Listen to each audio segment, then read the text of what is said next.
Assalamualaikum warahmatullahi wabarakatuh. Perkenalkan, nama saya Nurul Hikmah. Baiklah, saya akan membaca soal UTS yang telah diberikan.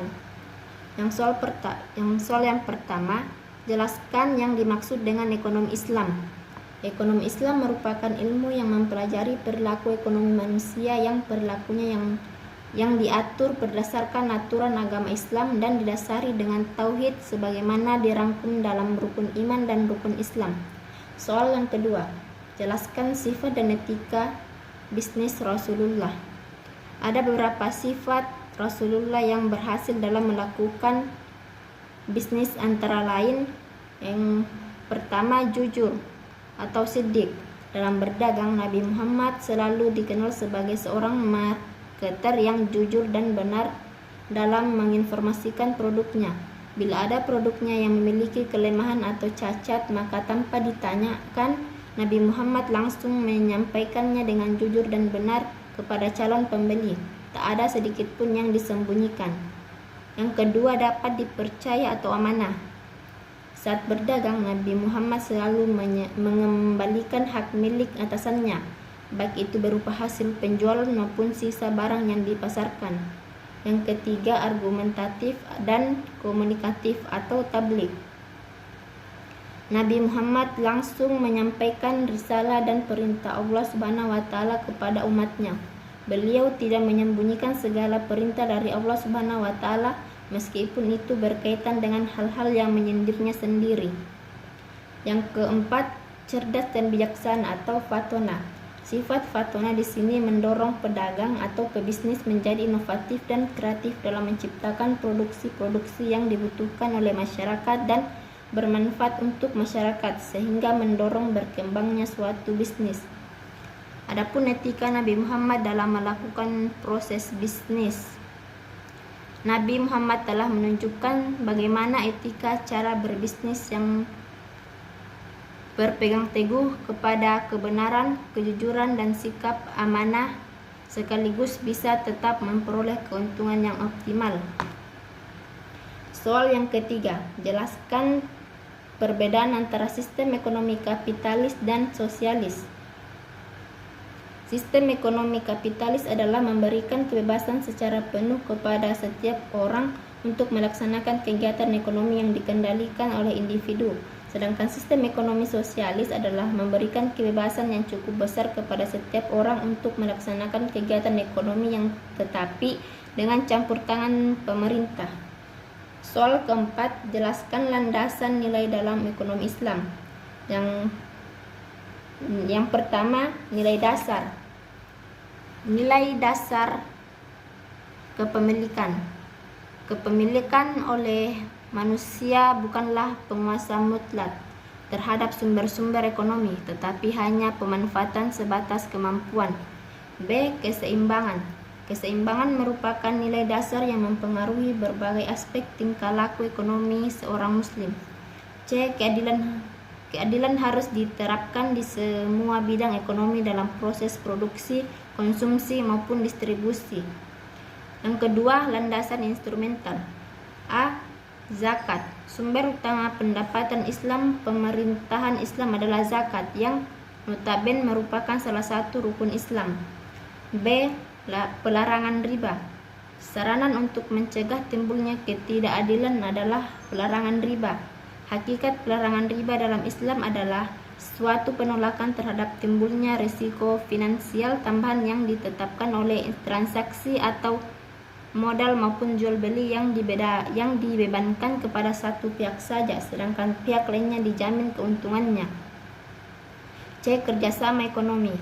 Kerjasama dalam ekonomi Islam merupakan kontrak dari kompetisi bebas dari ekonomi kapitalis dan kediktatoran ekonomi sosialis.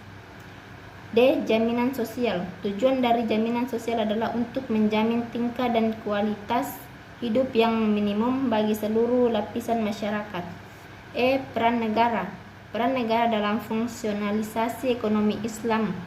Dalam hal ini, negara berperan sebagai pemilik pemanfaat sumber-sumber, produsen, distributor, dan sekaligus sebagai lembaga pengawasan kehidupan ekonomi. Yang ketiga, landasan normatif. Landasan akidah. Nilai fundamental Islam menjadi landasan dalam berbagai aktivitas termasuk aktivitas ekonomi. Akidah Islam menjadi keyakinan dan sekaligus panduan bagi setiap muslim dalam melangkah sehingga aktivitas duniawi tidak hanya berorientasi untuk berkarya secara material namun juga memiliki nilai tambah berupa kemenangan dan keuntungan di akhirat. Yang keempat, landasan filosofi. Yang pertama, tauhid. Dalam sistem ekonomi syariah, tauhid merupakan landasan fundamental.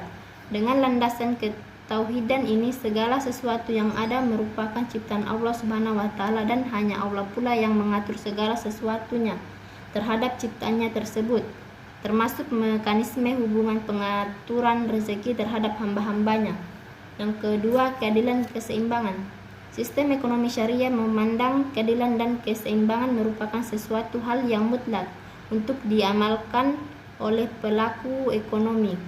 Perlunya hal ini berulang kali ditegaskan dalam Al-Quran. Keadilan dan keseimbangan merupakan syarat mutlak untuk tercapainya kesejahteraan masyarakat.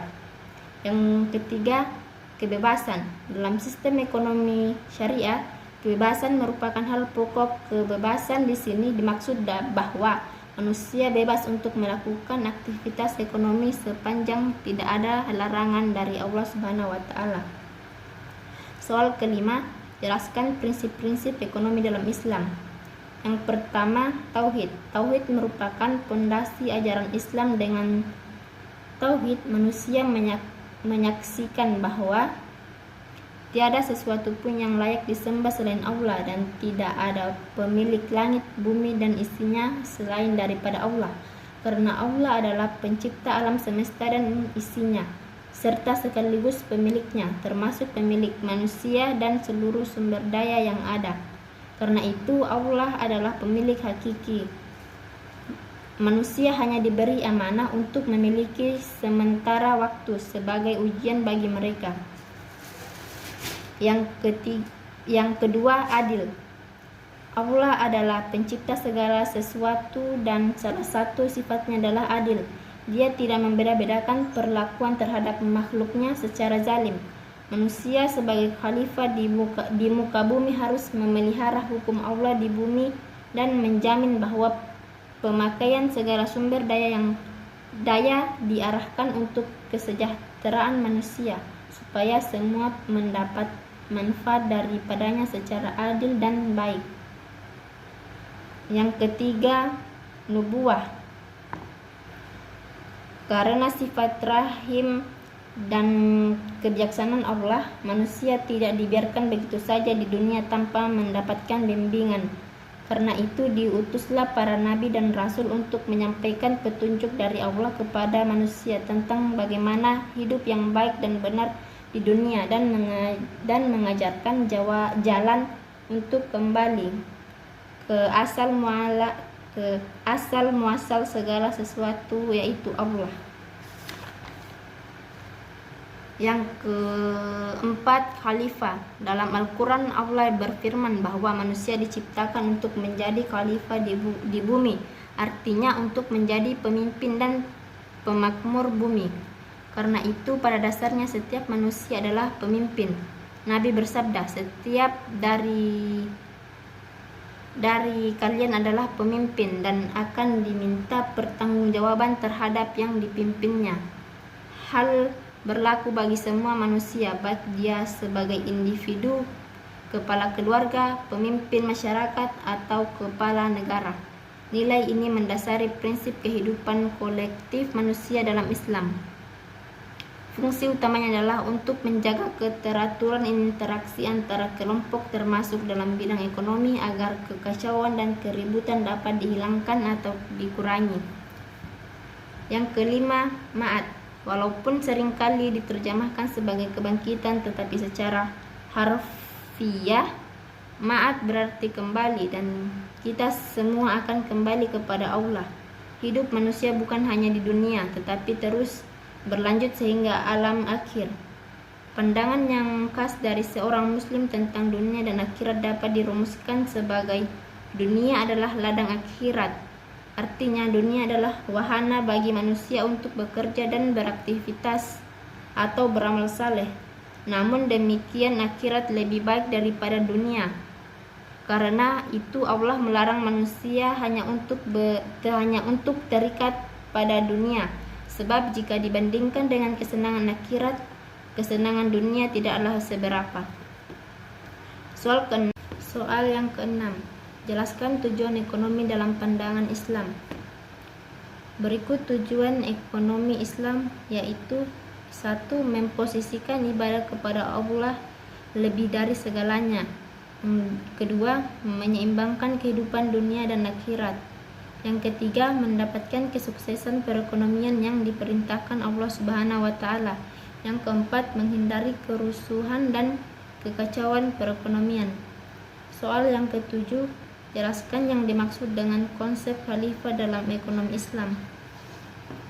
Khalifah merupakan representasi bahwa manusia adalah pemimpin atau khalifah di dunia ini dengan dianugerahi seperangkat potensial mental dan spiritual oleh Allah Subhanahu wa Ta'ala, serta disediakan kelengkapan sumber daya alam atau materi yang dapat dimanfaatkan dalam rangka untuk sustainabilitas atau keberlangsungan hidupnya.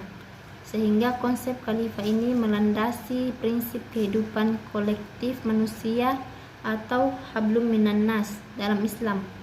Fungsi utamanya adalah untuk menjaga keteraturan interaksi antara pelaku ekonomi dan bisnis agar dapat meminimalisir kekacauan, persengketaan, dan keributan dalam aktivitas mereka. Implikasi dari prinsip khalifah dalam aktivitas ekonomi dan bisnis adalah persaudaraan universal, kepercayaan bahwa sumber daya adalah amanah, kewajiban agar berpola hidup hemat dan sederhana, dan setiap individu memiliki kebebasan yang dapat dipertanggungjawabkan, dan kebebasan tersebut dibatasi dengan kebebasan antar sesama manusia sebagai wujud dari hablum minan nas. Cukup sekian jawaban dari saya. Wassalamualaikum warahmatullahi wabarakatuh.